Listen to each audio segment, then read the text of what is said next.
the firm and its environment. All managers, without exception, must consider their organization's external and internal environments before planning anything. Responding to the various forces elements of the firm's external and internal business environments is a must because failure to do so may bring about negative effects. However, managers must make sure that they respond based on the proper identification and evaluation of these forces elements in their surrounding environments.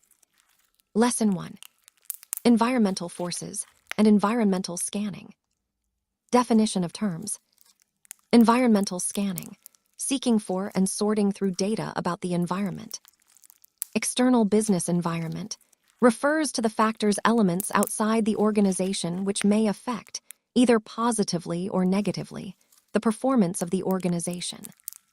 Internal business environment refers to the factors elements within the organization which may affect, either positively or negatively, the performance of the organization. Inflation, a period of above normal general price increases, as reflected in the consumer and wholesale price indexes. Interest rates, the total amount that a borrower must pay annually to the lender and above the total amount borrowed. Changing options, the consumer's change in preference of goods and services offered. People's spending habits, consumers changing ways of spending their money on goods and services. Economic situations includes inflation rates of interest, people's spending habits, changing options, etc. Business environment refers to the factors or elements affecting a business organization. It may be divided into the external and internal business environments. The external business environment includes the factors and elements outside the organization which may affect its performance, either positively or negatively, while the internal business environment refers to the factors or elements within the organization which may also affect its performance, either positively or negatively. The environment in which a business operates is a major consideration in determining an organization's design or structure. Considerations such as uncertainty, procurement, and competition are linked with the external environment. A company's strategy and approach to operations must also be aligned with the limitations of its external environment as well as its internal environment. Components of the external business environment, general and specific. Systematic monitoring of the major external forces influencing organizations is necessary to improve the management of companies.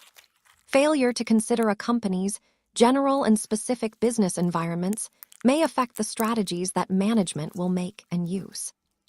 The general business environment includes the economic, sociocultural, political, legal, demographic, technological, and world and ecological situations. All these must be considered as managers plan, organize, staff, lead, and control their respective organizations. Inflation, rates of interest, changing options in stock markets, and people's spending habits are some examples of factors elements of economic situations. Economic situations may affect management practices in organizations. For example, companies may postpone expansion plans if bank loan interests are too high. Sociocultural situations include the customers, changing values and preferences. Customs could also affect management practices in companies. For example, Filipino customers are now conscious about the importance of avoiding fatty foods. So many food companies now make sure that the products they offer are cholesterol-free or are low in cholesterol. In doing so, they avoid losing their customers. Political legal situations refer to national or local laws, international laws, and rules and regulations that influence organizational management. For example, labor laws related to preventing employers from firing their employees without due process require the former to allow the latter to exercise their right to present their position during disciplinary action before their employment can be terminated. Demographic situations such as gender, age, education level, income, number of family members, geographic origin, etc., may also influence some managerial decisions in organizations. For example, decisions regarding hiring of human resources may be affected by an organization's management policy, that shows prejudice to the hearing of married females who are in the childbearing age because they would like to minimize payment of maternity leave benefits.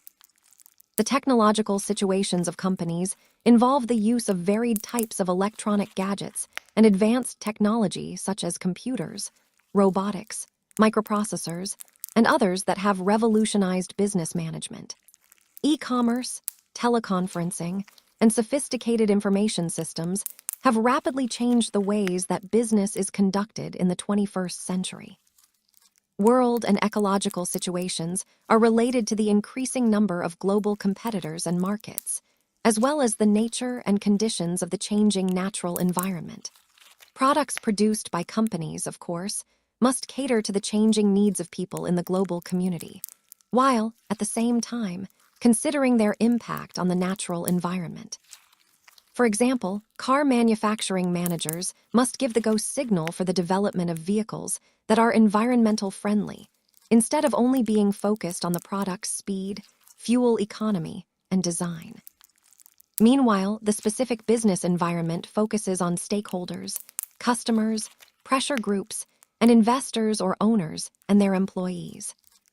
Stakeholders are parties likely to be affected by the activities of the organization, while customers are those who patronize the organization's products and services. Increasing customer sophistication makes it necessary for managers of organizations to make crucial decisions regarding the development of products with higher value and the improvement of their services to meet their patrons' increasing demands. Also, this has prompted companies to solicit feedback from their customers to avoid dissatisfaction that may lead them to patronize another company offering similar products and services instead. Suppliers are those who ensure the organization's continuous flow of needed and reasonably priced inputs or materials required for producing their goods and rendering their services. Inputs mentioned also include financial and labor supply. Managers decide what, where, and when to buy their supplies and which supplier to favor with their organization's supply orders. Pressure groups are special interest groups that try to exert influence on the organization's decisions or actions. For instance, pressure from the Food and Drug Administration on some department stores and drugstores led them to stop selling beauty products containing lead and to stop ordering or importing such products from their suppliers. The organization's investors or owners provide the company with the financial support it needs. The company, of course, cannot exist without them. Thus, they greatly influence organizational management. Top-level, middle-level, and lower-level managerial decisions are all influenced, in one way or another, by the investors or owners of organizations. Branching out, offering new products and services, and applying for needed loans are all affected by the investors' or owners' way of thinking. Employees are comprised of those who work for another or for an employer in exchange of salaries, wages, or other considerations. Employees execute the company's strategies and are important for the maintenance of the company's stability. For example, managerial decisions are influenced by the company's knowledge workers. Components of the internal business environment. An organization's internal business environment is composed of its resources, research and development, production, procurement of supplies, and the products and services it offers. The organization's internal environment must also be subjected to internal analyses. Internal strengths and weaknesses, opportunities and threats, SWOT with regards to its resources, financial, physical, ecological, technological and human resources, research and development endeavors, production of goods, procurement of supplies, materials, inputs, and finance. And products and services must all be considered prior to organizational planning. Components of environmental scanning. Developing a competitive mindset, considering future business scenarios, business prediction, SWOT analysis, and benchmarking. Adapting to environmental uncertainties must start with developing a competitive mindset. Ignorance of present-day realities may cause individuals or organizations to do certain things that they may regret in the future. Hence, environmental scanning is necessary. By seeking for and sorting through data about the environment, you may be able to understand and predict the various changes, opportunities, and threats that may affect organizations in the future. Knowing the present-day competitors, the possible number of barriers to entering your chosen business industry, the existence or non-existence of substitutes to your planned product or service, and possible dependence on powerful suppliers and customers will be helpful in developing a competitive mindset. You must also consider future business scenarios. By realistic consideration of both worst-case scenario or unfavorable future conditions and best-case scenario or favorable future conditions, as well as middle-ground possible conditions, you will have an idea of what to do in the future. Meanwhile, business prediction, also known as business forecasting, is a method of predicting how variables in the environment will alter the future of business. It could be used in making decisions regarding offshoring, branching out locally, and expanding or downsizing the company. However, the accuracy of such business predictions may not always be assured. Benchmarking is defined as the process of measuring or comparing one's own products, services, and practices with those of the recognized industry leaders in order to identify areas for improvement.